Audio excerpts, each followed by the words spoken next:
Before we dive into this episode, check out the podcast notes to book an appointment with an AIB mortgage advisor. Welcome to Brendan Courtney's My First Home with AIB, the podcast where we celebrate the joy, chaos and triumph of buying your first home. Each week I sit down with guests who share their journeys to home ownership, from saving every spare cent to the day they finally get their keys. These stories will give you hope that your dreams can also come true. Welcome to Brendan Courtney's My First Home with AIB. This week, I'm delighted to be joined by comedian and one-third of Spin 1038's Spin Breakfast, Fiona Frawley. In 2022, Fiona bought her first home with her husband and fellow comedian, Duane Doogan. And after years of saving, it was no joke. But their dreams came true and they now share their home with their beloved dog, Danish, and soon to have a baby. So, Fiona Frawley. Hey, How are you? I'm pretty good. How are you getting on? We'll start with double celebrations. Of course. And congratulations. Thank you so much. Yes. So yeah. I had a shotgun wedding last month. Yeah, absolutely. Let's just get it all out on the table. Sorry, are we allowed to call it a shotgun wedding? I loved calling it that. I felt so chic. And I wore like a little short kind of like 60s dress as well, like Girl in Trouble kind of vibe. So I leaned into the whole aesthetic. Well, you got married. Yeah. Like, I'm sure shotgun was just something that occurred to you afterwards as a humorous Yeah, term. well, yes. No, yeah.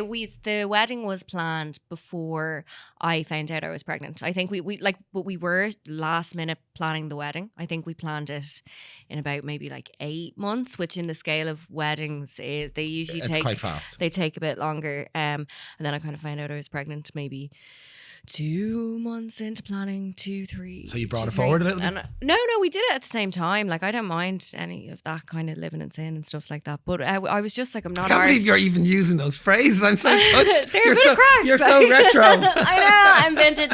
But I was just like, I'm not arsed rescheduling it, and I don't mind if I don't drink at it. Can we talk about drink and stuff on this? Do you know, because I feel like the day is so anxiety inducing anyway, that if I was drinking, I would I already can't remember it as it is.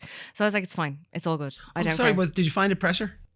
I found it pressure on the day of like, just making sure everyone's okay. And I know it's what people do going to a wedding. Like they book flights and they like book accommodation and they get their pets minded or whatever. But when everyone's doing it for you, it actually is a lot of pressure. Yeah. And you're like, does everyone hate me? Do you know what I mean? So I felt people like over 45 probably aren't mad about you. I know. Young people walk blindly into about 6 weddings and then eventually a wedding invite looks like a tax. Exactly. Like everyone gives out about weddings and I was like, does everyone hate me right now? No. So I did feel like that a little bit. But no, it was great. It was a great day. And why do you not remember it? Because you're just anxious, like, and you're just stressed, and you're just running around and like trying to make sure is everyone okay. And do you think when you work in entertainment, as you do, because you're also a comedian, that it does feel like a bit of a gig? Oh, 100%. Yeah. And like in the whole lead up, I was like, this isn't a big deal for me. Like I gig all the time and I'm always the center of attention and I actually don't care. But then on the morning, I was like, I can't do this. Like it's actually so stressful because like I'm not literally entertaining anyone. I'm just sitting here and expecting people to give me money. Do you know what I mean? It's a different sounds vibe. Like a sweet deal to me. Yeah, no, now that I'm a few weeks out, I'm like, hey, that rocked. But at the time I was like, I am gonna spontaneously combust. So you're married, pregnant, yes, and you have your first home. We have a house. Yeah, we got it nearly 4 years ago. October 2022. Congratulations. When we moved in. Thank you so much. So I'm going to find out about that experience in a second. But professionally, what do you identify as? So now I'm a radio presenter for the last 7 months or so. Congratulations. Thank you. No, that was like huge life event as well that I thought would never happen. So very much not a good time to get pregnant professionally. But you know what? Got to roll with the punches. So for the last See, I hear what you're saying, but I disagree with that. We have to grow humans. Nobody's going to be taking us for haircuts. So true. We need the humans to care for us. And that's what I said when I went in and told my boss that I was pregnant. I was like, I'm going to need a haircut in 60 years' time. So someone's bringing me. So for the last 7 months, I've been presenting the breakfast show on Spin 1038, and I love it so much. It's such a dream. And what time do you start work at?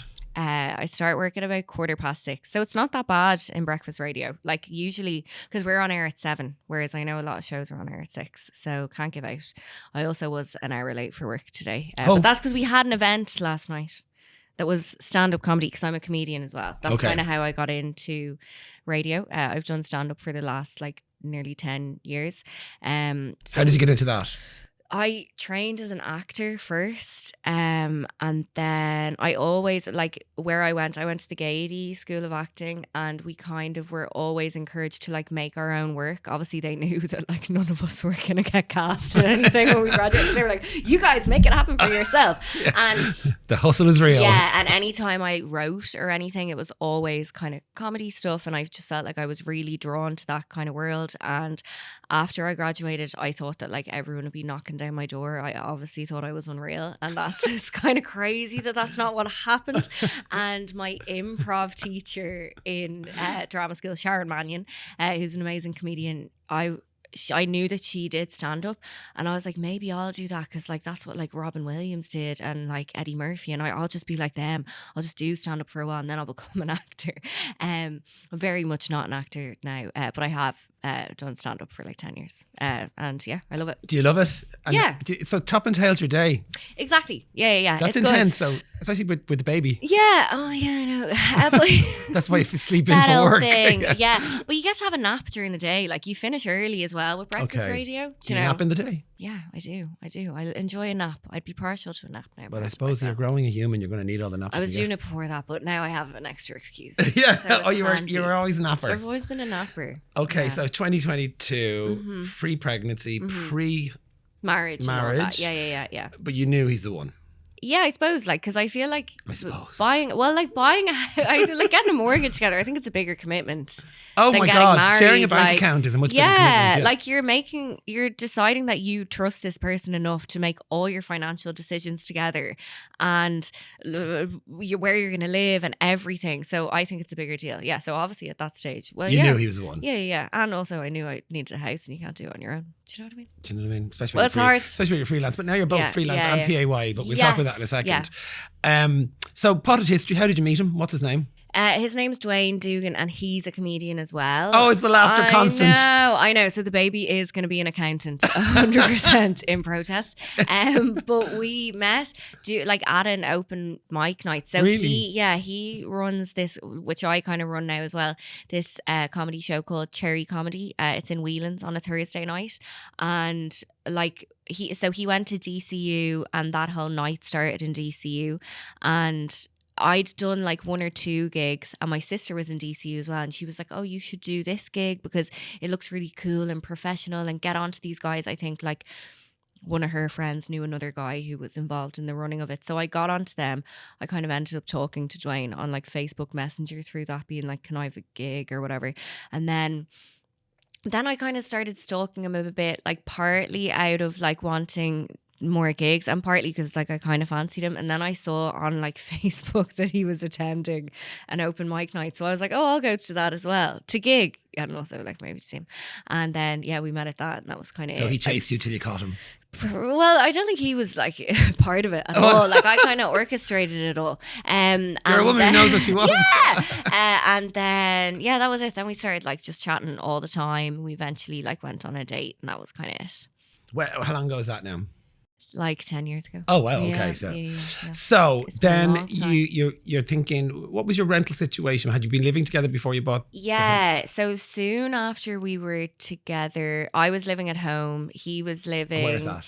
Shankill. Or I was living in Cherrywood at the time, because we'd moved. My parents separated, so we moved to Cherrywood, out near Shankill kind of way, back arse of nowhere. And Duane was living on Moby Road in Glasnevin. He's from Cork. And then in a house share? Yeah. And then we moved to London because I was doing a master's over there. I was really spiraling after drama school. I was like, I need to educate myself further with a master's that I've never ever used. What was it in? Advanced theatre practice. Like finger painting kind of thing. Do you know what I mean? Like very like, my dad calls it fanny painting. Fanny painting? Yeah. He's like, he's still doing that fanny painting. Just like anything creative Dads he doesn't really believe in. But he supports me now. So we lived over there. We actually both, because I think at first I was like, oh, you have to come with me. Like, I can't do this alone. But then when we got over there, I was like, it's too soon. We need to live in separate shared houses. So we both lived in separate shared houses.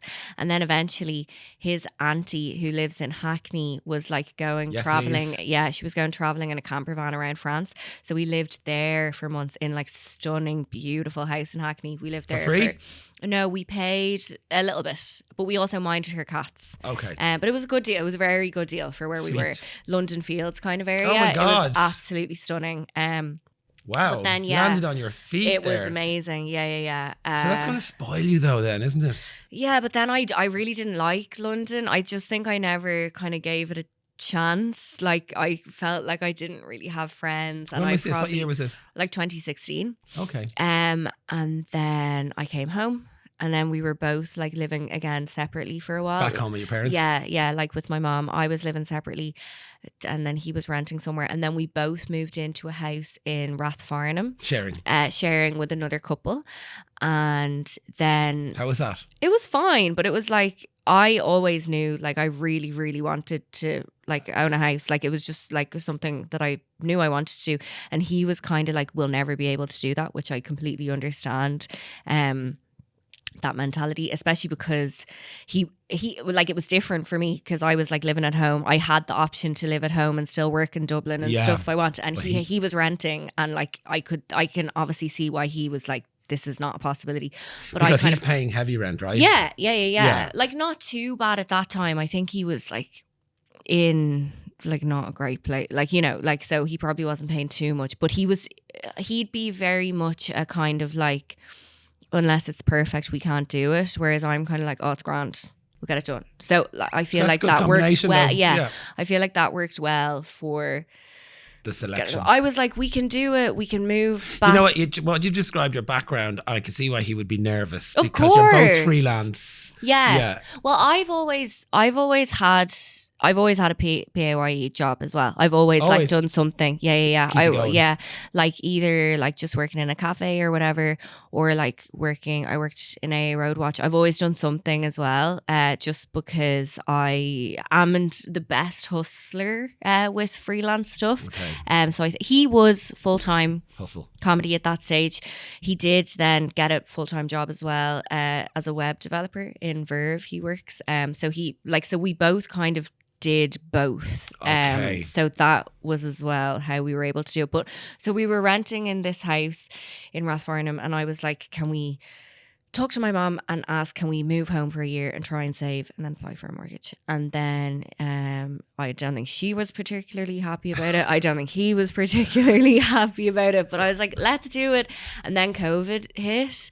Were you trapped with your parents? Well, that was what was maybe going to happen. But then Duane moved home to Cork with his mom because he was like, I can. Leave her on her own. And then I went down there with him for a while.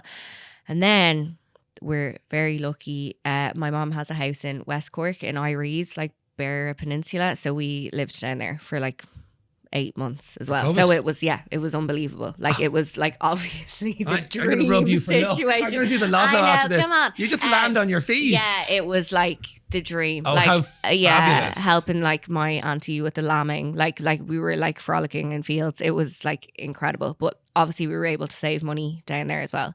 Gave my mom a little bit for like, brilliant, yeah, the costs, rent or for bills and stuff like that. That was great. It was unbelievable. So like very. So actually, that turned out that you could save for your deposit. Yeah. So it's a very like privileged position we were in. Like, well, your family members helped you out. That's a big undertone of all of the stories we hear now for people, particularly under sort of 35. Yeah, you need help. Yeah. It's just very complicated and big to do it. So did he start to see the light that it could happen and start to Yeah. Okay. He was like, okay, we're putting away this much a month. Like, we can do this. Like, a mortgage will be less than this. We went directly to a bank then, and I know everyone's different. Everyone has a different experience, but we actually found that a bit easier. We just kind of like went through like their portal kind of thing, and it was a little bit more straightforward. So did you find... I'm not naming any names, of course, just because of your situation, the broker was like, it's going to be very difficult for you. And we'd actually gotten a recommendation from a different comedian who said he's good and he understands like that people earn money in different ways. But they're like dentists or hairdressers. Yeah, they you'll pick get on and with some, you won't with choose. others. Yeah. Maybe he was having a bad day. Maybe he thought I sounded like young and stupid on the phone or so. I don't know. But yeah, I was like completely put off the whole broker thing then, even though I know, like most people I know have gone through. AIB's team of advisors are here to help you on your journey to get the keys to your own home. Click the link in the podcast notes to find out more. So when you went to the bank, were you further along than you realised in getting the house, or were you about where you thought you were supposed to be? I can't really remember. Yeah, I suppose we were about where we thought we should And be. so how far into the journey of, I suppose, prepping to try and buy did you engage with the bank? Maybe like 6 months or something. Like maybe we'd been saving for 6 months. Is that normal? Is that too long? Too short? That's probably people engage probably a little earlier to see what they should be saving or see what they should be putting manners. Sorry. The banks will tell you engage immediately if you're and they'll say you need to do this. Stop. That's probably Stop why gambling, the broker was like, you're an idiot. Oh yeah, I'd heard all that stuff. Yeah. Don't gamble, don't be doing loads of online shopping. And more what we find out is people are much healthier financially than they think they are. Yeah. We're quite negative. We found that as well. Yeah. Because I think as well, like there's just a lot of negativity and rightly so around housing. It is like obviously people's initial response is like, well, you've no chance of that and you need to make sure your accounts are like perfectly clear. But it's actually we didn't find that it was that severe. Like they weren't like with a fine tooth comb going through everything as much as we thought they would. They're open for business. Yeah. Maybe it's different a little bit now, but we found it surprisingly not as challenging. Bad. Yeah. So tell me about the process. So you started saving and then you engage with the bank and they go. Yeah, and then you get the approval in principle and then you can see how much you can spend. Yes, yeah. And then you start kind of viewing houses and then you get the proper approval when you are like putting a bid on a house. Yeah. So that was obviously I feel like the easier bit is getting mortgage approval and then search. Yeah, it's hard getting outbid and it's just disheartening. Again, we were pretty lucky in that aspect as well. I think we only saw like maybe 4 houses and I was like, okay, we need to take a different slant. Like we need to find a house that has something wrong with it. So our house is on the main road. The kitchen, which road?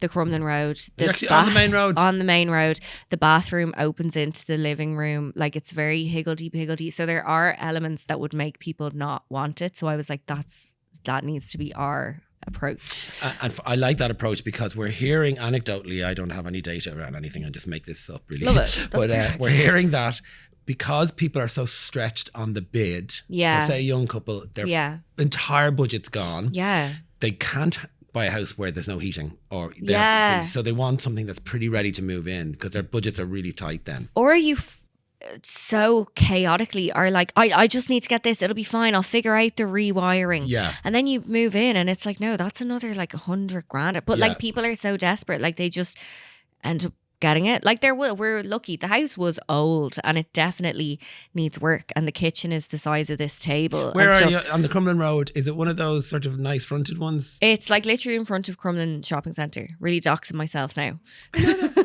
No, but I know it, and I know. Yeah, the little cottages, and actually, they're really cute. Yeah, no, I love them. them. Oh, they're gorgeous. Because a few months before the house. Oh, what a find! Yeah, I love them. Because before the house next door to mine had been for sale, and I was like, oh my god, I love it, but we weren't like ready. Like it wasn't. So my mother's hairdressing salon was on Old County Road. Oh no way! So that's just parallel to us. 25 years. Yes! Oh my god! I was washing old ladies' hair up on that road when I was 9. No way! Yeah. I feel like I live child labour. They love it. Bring it back. I live my whole life on Old County Road. It's so cute. Still. Get my breakfast rolls there. Get my nails done there. It's so cute there, isn't it? Deliver my Vinted orders there. Yeah, my mum's salon is above the butcher shop. Farrell's. It's now an apartment. Oh my god! No way. Okay, yeah. So I'm literally parallel to that. Smell of perm lotion reminds me of Christmas. Oh my god! I love it. That's so cute. Yeah. So it's a great area. Like, and when the shopping centre gets done, stop. I know. I'll literally just hop over the black wall. And it's going to be fancy. And roll into it. Yeah, I know. Look, we've seen the plans. Have you seen the plans? Excited. Well, they're up for they're available. Yeah. And you're across the road. Yeah, literally. So that'll be great. Is there cinema? I think I know there's a gym and a library. I'm so happy for you. Yeah, a cinema. I'll check. I'll speak to the builders. They're very open. I'm scared to look them directly in the eye. So the one next door to me was for sale, but like we just weren't ready. And I was like, oh, nothing like that will ever come up again. But then the house next door came up, and we'd gotten outbid in a few houses, and this house was... So I'm glad you brought that back up, because I'm interested in your deliberate tactic, saying to Duane, look, I think we need to change our tactic. We keep getting outbid. We need to look at... Tell me about, what was your frame of mind there? I guess we were probably... We were looking around like the Crumlin Drimnagh area. I think what was that? Because you thought there was value there. We thought there was value, and like it's just a great location. It's close to town. Like we both would be in town in the evening gigging and stuff. So I think that was something we really wanted, like just to be close on bus lines. You can even walk in. Yeah. And yeah, we just liked the area. So I think we knew we wanted something around there, like maybe Walkinstown, though it gets like a little bit expensive then. And we knew like it was probably going to be like an ex-council house, like 2-3 beds. That was like the biggest conflict we had. I was like, a 2-bed is fine because there's usually an extra room downstairs in these houses. It usually is like living room, reception room or whatever. So I was like one of that, like, but that was like the biggest thing that I felt like we didn't see eye to eye on. I was like, it doesn't matter if it says 2-bed. There's rooms in there, and also we can't, like, beggars can't be choosers kind of thing. But we did end up getting a 3-bed. Why was he being so deliberate about that? He was like, it needs to be 3. I don't know. He was like, if we have a kid and we need an office, and fancy man. Do you know what I mean? He was right though, wasn't he? That way. Yeah, but no, I feel like that was our hardest like conflict, and obviously that's not a big deal. Like it's not the worst conflict in the scale of things. But so yeah, I guess we were looking. That's the kind of houses we were looking at, and like so many great, like really nicely built houses around there, and they always have like a massive back garden that like obviously people see so much scope in, and they get snapped up. And we were trying to bid on these, and we just didn't have a hope really. Okay. There was one house, and like towards the end of the bidding, it went to like a silent auction, and it was like you wouldn't know what the other person was going to bid, and you just would have to keep like blindly bidding, and it felt so dodge. And we were like, what if we actually get it and we've said this amount that we just really can't afford? Like, so yeah, that was crazy. So after that, it was like, let's maybe look at houses that are less perfect. Yeah. Not that any of them were perfect, but less. You sound that you were very open-minded from the start. Yeah. Because you kind of seemed to have an understanding of it. Yeah, well, I was just trying to be realistic, and like obviously, like the housing crisis was like still a thing at that time, and it was just like how quickly the bidding would go up, and yeah, I was just trying to be realistic. So you got the house there, bids accepted. What did that feel like? I just couldn't believe it. He rang, the estate agent rang, and I was in like my mom's box room, as I'm sure so many people are when they get these calls these days. And he was like, right at the end of the film. I know, literally. He was like, you've got the house. And I was like, oh my God. And he was like, you don't sound that excited. But it was just like one of those things. Yeah, it didn't feel real, or it felt like something like bad was going to happen. I don't know. Like then there's loads of... I think it's an Irish way of thinking. We think the worst. Yeah. Before we think the best. Yeah, you catastrophize. And like, not even, I don't know, like, what was I going to do? Like, jump up and down. But it was great. We were so happy. Were you strike me as somebody who might be a little, I believe it when I have my keys. Yeah. I'd be a bit like that. Yeah. Things fall through. Yeah, it just feels like things aren't going to happen until you're literally like... So tell me about getting the keys. We called to the, like, it was like really anticlimactic. Like, you just called to the, thank you, bye. Literally. And he's like, see us, congrats. And it's like, do you not want to come with us? Or like, do we go in there on our own now? Because like, obviously he'd let us in like so many times to have a look at it. And I was like, oh my God, now we let ourselves in. Like now we live here. Now you own it's just weird. Like it was just... That is weird. A crazy feeling. I was like, can I have a shower in here and stuff? Like how, like what? Is this mine? No, fully. Yeah. And then, yeah, I suppose we were just like living. Did you spend the first night in it? So I actually was when we moved in, I was opening the night of that. I was opening for Alan Carr in the Olympia. Wow. Yeah, and so I think Duane stayed there, and I went home because I didn't have any of my stuff. Like I would have need to get ready, like clothes and everything for that. So I think it was a couple of nights after that I eventually moved in. But he was like, "I'm staying there immediately." Like I'm so excited, obviously. So yeah, I think he. Did stayed. You have a bed? Yeah, we had a bed. And then in the living room as well, we just had a bed because like we didn't have a couch. Yeah, so we were like, this is perfect. We'll just sit on this and watch TV. And then it was like the most uncomfortable thing ever. Like eventually we were like, let's maybe go to IKEA, get a couch. But we were really slow to buy stuff and do stuff. And like my parents kind of encouraged that as well. They were like, it's grand, you can have garden furniture for years like we did. Like it doesn't matter. Like don't feel like you need to kit it out and have it. Yeah. Like first of all, because you can't afford it. Second of all, because you could make decisions that then you hate and then you don't have the money to change.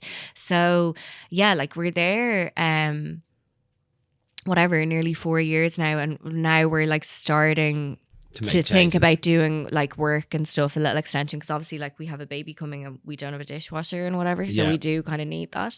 But yeah, we were slow to do stuff. Like we've done like painted and things like that, but yeah. You're not going to renovate just yet, and it needs a renovation, does it? It just needs an extension. Like structurally and everything, it's fine. It doesn't need to be. We've done stuff like we put in new windows. We got a new door. We like lifted up the like old lino and we like varnished the floor under it. Things that we all did like really, really gradually. But hopefully now we'll be doing some renos in the new year. And would that be extending? Yeah.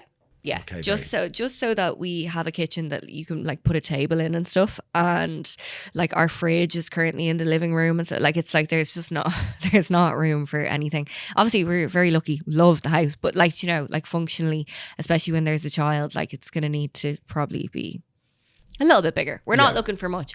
Our builder is from Westmeath, and he's like, oh, you need a hallway that's at least like 2 foot wide. And we're like, well, that's the whole house. So it's probably let's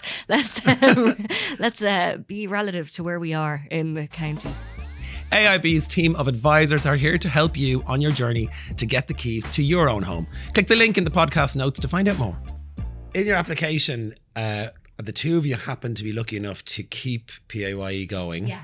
Which really helped, I'd say, did it? Oh, yeah. Yeah, definitely. Could you combine the two incomes for the bank? Yes. Yeah. So it's like your combined earning is whatever amount. And then that's, So I know we were in a lucky position in that as well. Just because you could tick that box and prove. Yeah, income. It makes things a lot easier. I know when you are self-employed, it seems a lot more like daunting. My sister did it. She's self-employed as well. Or she is self-employed, and I know it's like a longer process, but it is doable. I feel like the hardest thing is if you're having to rent in Dublin and trying to save the mortgage as well. I like that's so difficult and so unfair for people, and I don't know how you like get out of that. You mean like if you're paying like $2,000 a month, and then you're trying to save for a deposit, like it's rocking a hard place. It's horrific. And then obviously the second hardest thing is just the bidding is crazy, but which looks like it might change. It might become more transparent. Oh really? Yeah, they're talking about changing the legislation around bidding. Okay, well they have to, because like it's just getting ridiculous. But if you're in a position to like live at home for a while, I know that's such a privileged position and only really works for people who like work in the same place. But if you can do that, I would say like don't be disheartened by being self-employed. I think a lot of people are like, oh well, I'm self-employed, I'm never going to do it. It's like there is a way. It's a bit more admin, more paperwork and everything. And again, I know I came from a privileged position, but I think it is doable. I think like don't lose the faith, please. So I don't think you're coming from a super privileged position, by the way. I think you're coming from a quite average, normal privileged position. But the Dublin thing, you're right. That probably, and you work near where your parents live. That does help for sure. What was you're very chilled about it, actually, to be honest. Maybe it's because it's 4 years ago. Did you find it difficult? The process of buying your first home? Not as hard as I thought it would be, which is again why I would encourage people. Like the hardest thing was getting outbid and like getting your heart broken and like thinking, oh, this will be the one. And then thinking like, God, what we actually have like the amount that we have available to us, we're never actually going to get a house for this. So like, what's the point? Like that was the hardest thing. But then, yeah, we eventually we just looked at somewhere that maybe other people wouldn't like for certain reasons, and that's what we went for. And like I couldn't be happier. Like so maybe that's my advice to people. Look for something that has something a little bit wrong with it, and you'll like get your heart broken less. Yeah, maybe. Well, the bidding thing, did you take it personally at first? Well, yeah, I guess it was just like, okay, it's just going to be this way forever. Like, we're never going to get anything. And what's the point in even trying? And you go and I know it's so many people are going through it at the moment. Like, you go and you fall in love with a house and you're like, oh, I can see myself here. Here's where I'd put my garden chair, because obviously I'm not paying for furniture for ages. And then it doesn't happen. And it's just like, you're kind of like, okay, why am I bothering looking at houses for this amount of money when they're all going to go for 100 grand more? Should I like reduce and start looking at this price? And then it's like, okay, there's no house available for that price. Like, what do I do, kind of thing? It's tricky. Yeah. And especially seeing the prices that they're going for seem to be massively inflated for the price people are asking. Yeah. There's a policy, I think, and it's generally accepted. I'm not throwing anyone under the bus here. There's a policy of going in a little bit lower in value so that you do attract more people. Yes. But it kind of feels like a fool's gold, doesn't it? Because actually, if you're attracting people who can't afford it, exactly, they're bidding it. So what? Yeah. And then we felt as well like, in some houses, like ours would have been the only offer for like a good while, but the estate agent would be like, well, we're actually going to do another showing and just see. And it's like, why are you just give it like, that. Just give it. Like, there's so much greed at the moment, it felt. And like, maybe if I was like selling my house, I'd be like, oh no, let's see if we can. Actually can't imagine being like that now, because like I know how horrible it is to be on the other side of it. Yeah, we're hearing anecdotally as well, people who write to people saying we're I've heard of that as well. Yeah, and like, apparently it works. Yeah, like we're a first time buyer, we're not a vulture fund. Like we would just love to like treat the home like an actual home and live in it. But and I know apparently don't get arrested for stalking. Be cautious about approaching strangers. You look lovely in your blue jumper on the way to Dunn's yesterday. Now, wave out the window. Love your dressing gown. Saw you hanging out the clothes yesterday. You look tired. You feeling okay? Got a new fabric softener. Anybody listening and they're telling themselves, nah, there's no way I could do this. I would just say, I have to say your story is really accessible. Yeah. It really is. Yeah. I feel like I know you're saying like I don't come from that much of a position, but I just feel like the nature of being able to move home, and I know not just geographically that's not an option for I know like relationship anything wise, like it's not. I would just say like talk to people in your life who maybe have gone through the process or research online, and just like try and like step by step look at the thing and break it down, and just don't look at the big picture is scary. There's a housing crisis. Bidding is crazy. People are getting let down. But like, it just break down step by step what you need to do. Are you able to save a little bit extra a month? Are you able to move in with someone? And like, are you able to break it bite size? Yeah. And then like go from there. And I know that it's still not an option for a lot of people, and it's a serious issue. But yeah, I would say like break it down, go step by step, and just see, is it? And because hopefully it is for people, because renting as well is just crazy at the moment, and like people are getting evicted left and right, and like I think renters are treated horrifically in Ireland, and it doesn't seem it's going to improve anytime soon. No. And I just hope it gets easier for people. Maybe like widen your search, consider places that you maybe wouldn't have thought of living before, consider like apartments, consider different places, and just weigh out the pros and cons. Like, what does it mean to you to actually own your own place, and go from there. And you have a dog? We have a dog. Yeah. We got a dog after. So we moved in like the October, and we got the dog in January. That was always like a big dream. Duane's more of a cat person, but we were like, because we live on a main road and the back garden like opens into the Crumlin shopping centre. It was like, it's just not really safe for a cat. Yeah. So we ended up getting a lurcher, which would very much hunt and kill a cat. Oh, So yeah. it's a really like off the table now, a cat forever. But she's kind of cat-like. What's she called? Danish, like the pastry, because she curls up like a pastry. Oh. I feel like I really have to explain to everyone, particularly in Crumlin, I didn't give her that name because people are like, what's her name? And I'm like, Danish. And they're like, Danish? Like, it's just a weird name. But she's an angel. Croissant and Danish. Yeah, she was in the DSPCA with a dog called Croissant. It was the two, because I feel like they give them weird names so you feel sorry for them and adopt them. Oh, that might work. Yeah, so that's her. Yeah. And then finally, the big question on everybody's lips is, have you thought of baby names?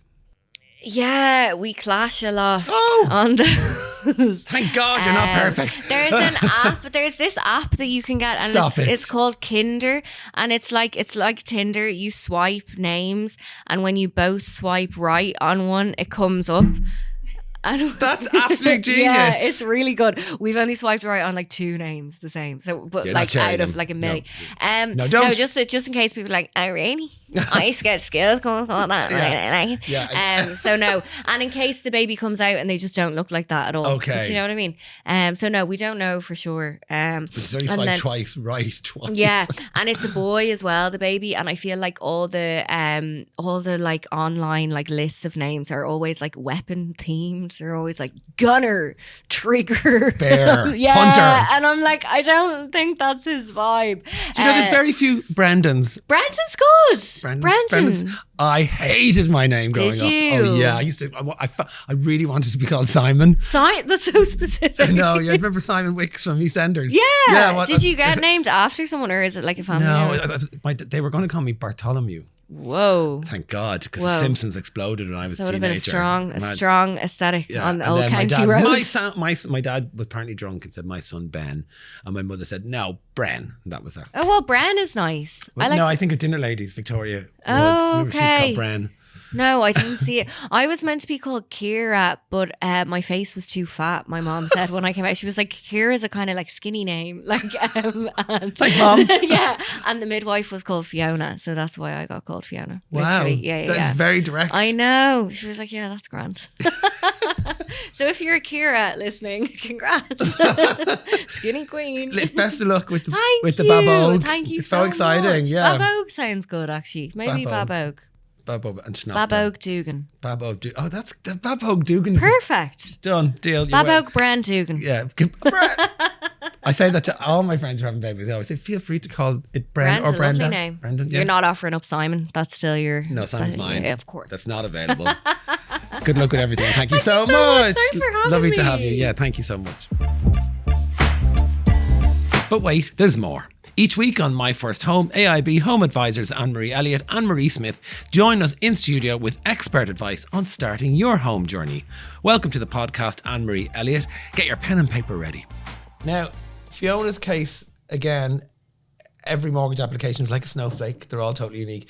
They have a baby. They're both freelance again. They're wondering how they can afford to actually purchase. They were wondering, right? Okay. But there is other... Outside of the bank, there's other options, isn't there? You can do some research. Yeah, I suppose getting your affordability is one thing, whether it be usually you're typically speaking four times if you're a first time buyer, 3.5 if you're not a first time buyer. Outside of that, to cover your deposit, I suppose is the next hurdle. So you're looking at the government support that are available for first time buyers and for new properties. So yeah, I think get out, research the government supports that you might be eligible for. Yeah, so you have your help to buy. You have your help to buy is like a tax rebate, so to speak, and you can get that on revenue with or without your approval in principle in place. So it's kind of, they will preempt what you'll get based on the tax that you've paid in the last 4 years. Your first home scheme then is slightly different because it's an equity share with the government. So again, you do have to have your approval in place for that before you ever get any approval for that. And then you have your local authority affordability schemes as well, all tied into what you're earning. So it'll be all pro rata on what you're earning. And a little Google search will get you on the path to find out more about that. Plus Absolutely. your mortgage advisor will Your obviously... mortgage advisor will give you the direct links to the websites that are available as well. So get out there and see what you're entitled to. Exactly. check out the podcast notes to book an appointment with an AIB mortgage advisor. Thank you so much for listening to Brendan Courtney's My First Home with AIB. We'll be back next week with more unique and uplifting stories to inspire you on your journey to owning your first home. Bye for now. Allied Irish Bank plc and AIB Mortgage Bank UC are regulated by the Central Bank of Ireland.